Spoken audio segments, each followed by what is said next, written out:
वक्ता देख ले किसी श्रोता का चेहरा और आंखें तो आह क्या बात है, क्या बात है, भीतर से अमृत बर्षण होने लगे।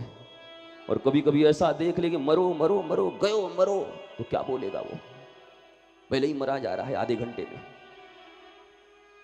इसलिए आप 20, 25, 30 मिनट अपने घर परिवार संसार इसकी जंजीरें तोड़ कर आइए, अगर आने वाले 5 दिनों में आप कुछ पाना चाहते हैं। ये कोई फैशन नहीं है कि मैं आपके बीच बोलने आया हूं और आप निमंत्रण पूरा करने आए हैं। मैंने अभी शुरू में कहा, अवसर तो सबको मिलता है, पर श्रेष्ठ वही है जो उस अवसर को सफलता में कन्वर्ट कर लेता है, उस अवसर को जीवन की ऊंचाइयों के लिए कन्वर्ट कर लेता है, परिवर्तित कर लेता है। और नहीं मथुरा के उन पंडे की तरह हो जाएगा, रात भर चप्पू चलाते रहे और सुबह पूछा भैया हम क्या गोकुल पहुंच गए? तो मल्लाह ने कहा कि नहीं नहीं चौबे जी अभी भी मथुरा में ही हो। अरे हमने रात भर चप्पू चलाई, भांग खाए हुए थे चौबे जी। तो मल्लाह ने कहा कि चप्पू तो बहुत चलाया चौबे जी, पर तुम्हारी जो ये नैया है ना, ये विश्राम घाट पे लगी खूंटी के साथ जंजीर से बंधा हुआ था। तुम तो भांग के नशे में हैया हो मारे जा रहे थे। सुबह हो गई पर तुम्हारी नाव विश्राम घाट पे ही रह गई। परिश्रम में कोई कमी न किया, योग्यता में कोई तुम्हारी कमी न थी। You are doing hard labour, चाहे स्टूडेंट हो, चाहे व्यवसायी हो, चाहे नौकरी पेशा हो, चाहे गृहिणी हो, सब मरे ही जा रहे काम करते करते। किसी के पास टाइम नहीं है। I have no time, I have no time, I have no time, time नहीं है, टाइम नहीं है। सभी परिश्रम कर रहे हैं और एकांत में बैठा कर पूछ लो कैसा चल रहा है तो आंखों से आंसू छलक जाते हैं। जीवन में क्या मिला मुझे आज तक, यही कहते। कमाल है। 10, 50 साल के हो गए, 60 साल के हो गए, 40 साल के हो गए, एवरेज आयु 70 साल की है, वो भी अगर ठीक ठाक रहे तब, कैंसर ने जकड़ा नहीं तब, एक्सीडेंट नहीं हुआ तब 70 साल मैक्सिमम जियोगे। 40 से 50 निकल गए, 60 निकल गए। अरे अब तक जब परिवर्तन नहीं आया तो तुम अब क्या सोचते हो आने वाले 2, 4, 5, 10 वर्षों में कोई चमत्कार होगा? नहीं नहीं नहीं, तुम्हारी कहीं ना कहीं दिशा गलत है, डायरेक्शन गलत है। दिशा बदलो तब दशा बदलेगी। रोने से आज तक किसी की दशा बदली नहीं है। रात में उल्लुओं की तरह जगना, दिन में बैल की तरह काम करना, क्या समझते हो ये सफलता का प्रमाण है? इससे सफलता मिलती है? एक मजदूर से ज्यादा कौन मेहनत करता होगा? दिन रात मेहनत करता है, ओवर टाइम करता है। एसी कक्ष में बैठे हुए लोग क्या इतना परिश्रम करते हैं, फिर भी 2 रोटी का जुगाड़ नहीं कर पाता। इसलिए तुम्हारे हार्ड लेबर ही तुम्हें ऊपर ले जाएंगे, ऐसा किसने कह दिया?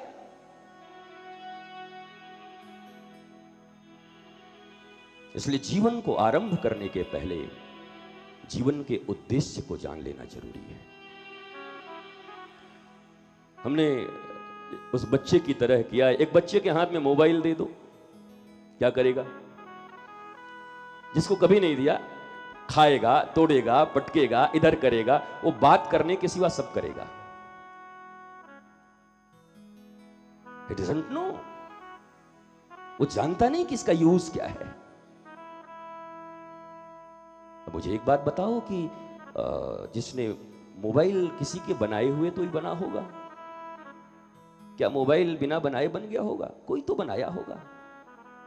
और जिसने बनाया होगा क्या मूर्ख होगा? अच्छा खासा विद्वान होगा। और जिसने बनाया होगा क्या बिना उद्देश्य के बनाया होगा? नहीं भैया, बिना उद्देश्य का तो इस जीवन में कुछ होता नहीं। इस शरीर को बनाने वाला परमात्मा भी क्या मूर्ख था? क्या जन्म देते समय उसके मन में कोई उद्देश्य नहीं होगा तुम्हारे जीवन के प्रति? इस शरीर का क्या यूज हो? उस मोबाइल के यूज के लिए उस कंपनी के वो जो बुक होते हैं उसे क्या कहते हैं? हाँ जी, हैं? हैं? अच्छा, जो भी कहते हैं उसका बुक, जिसको पढ़ के हम जानते हैं ये प्लग यहां लगाओ, ये बैटरी यहां लगाओ। उस परमात्मा ने भी बनाया इस शरीर को, बिना बनाए तो बना नहीं होगा। और बड़ा बुद्धिमान होगा, मूर्ख तो हो नहीं सकता, और उद्देश्य भी होगा। और उसने मैनुअल भी दिए थे, शास्त्रों के रूप में गीता दी थी, भागवत दी थी, रामायण दी थी, उपनिषद दिया था, वेद दिए थे, संहिताएं दी थी, शास्त्र दिए थे।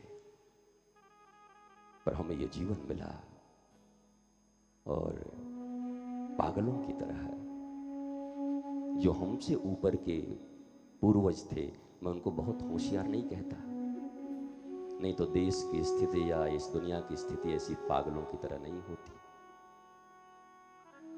बोझ पड़ा है पूरे संसार पर। 2, 4, 10 सरफिरों के कारण आज इस संसार पर अरबों अरब रुपए के बोझ पड़े हुए हैं। ये बड़ी बड़ी सुरक्षा व्यवस्थाएं, ब्लैक कैट कमांडो, एक एक व्यक्तियों के पीछे, ये किन के लिए? ये कुछ सरफिरे लोग जिसने इस देश के इकोनॉमी पे, इस दुनिया के इकोनॉमी को 60% तक सुरक्षा में कन्वर्ट कर दिया है। खाना छोड़ो, उपजाना छोड़ो, भौतिक समृद्धि पर जाना छोड़ो, बम, गोले और बारूद बनाओ। आप कहते हो ये वर्ल्ड बहुत अच्छा है, you all are intellectuals, I know, intellects, and I too. पर ये इंटेलेक्चुअलिटी किस काम की है? हम भी उसी भीड़ के हिस्से हैं, हम भी उसी दरिद्रता के हिस्से हैं। जिसने इस शरीर को बनाया उससे हमें कभी जानने का प्रयत्न नहीं किया कि आपने किस उद्देश्य से बनाया है। Who am I?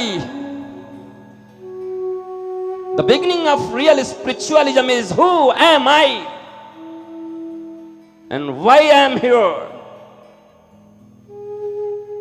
Have you any answer? इन मूलभूत प्रश्नों के उत्तर नहीं है हमारे पास। मैं कौन हूं और मैं क्यों आया हूं? जो परंपरा दे दी हमारे पिता ने, हमारे दादाजी ने, पैसा कमाना है, तुझे ऊपर उठना है, प्रतियोगिता करनी है, गांव में किसी से नीचे मत रहना, तुझे सबसे आगे बढ़ना है, तुझे सबसे आगे निकलना है। और एक भूत की तरह,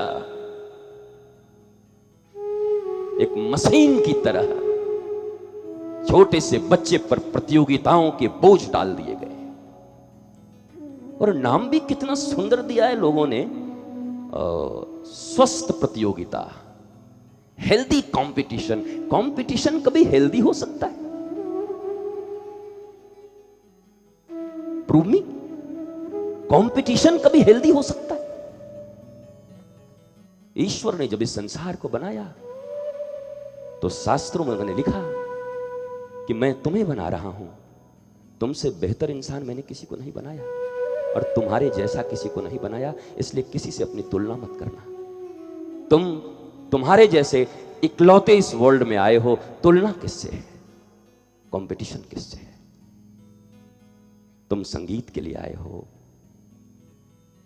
तुम ब्रज की रज में लौट कर हरे कृष्ण करने के लिए आए हो, तुम बड़ी बड़ी फैक्ट्रियां चलाने के लिए आए हो, तुम शासक बनने के लिए आए हो, तुम प्रेम बांटने के लिए आए हो। सबको परमात्मा ने एक एक ड्यूटी दी, पर हमने उसमें भी प्रतियोगिता खोज ली। और ये प्रतियोगिता ही कारण है तुम्हारे डिप्रेशन का। ये डिप्रेशन है क्या? मैं तो चकित हो गया टंडन जी, 1 वर्ष से 5 वर्ष के बच्चों के लिए अलग मनोवैज्ञानिक डॉक्टर, 1 वर्ष से 5 वर्ष के लिए। क्यों? बोला उनके डिप्रेशन को दूर करने लिए। मैं तो चकित हो गया, 1 वर्ष के बच्चे को भी डिप्रेशन होता है। और तब उन्होंने मुझे बताया, हाँ हमारे यहां ऐसे मरीजों की संख्या बड़ी है, 1 से लेके 5 तक। 1 वर्ष से डिप्रेशन, 1 वर्ष से मन में दबाव, तब फिर हमें अपने सनातन परंपरा पर भी थोड़ा विश्वास हुआ रीबर्थ में, कि हमारे कई जन्म होते हैं और हमारे संचित जो कर्म होते हैं प्रारब्ध, वही लेकर हम पैदा भी होते हैं।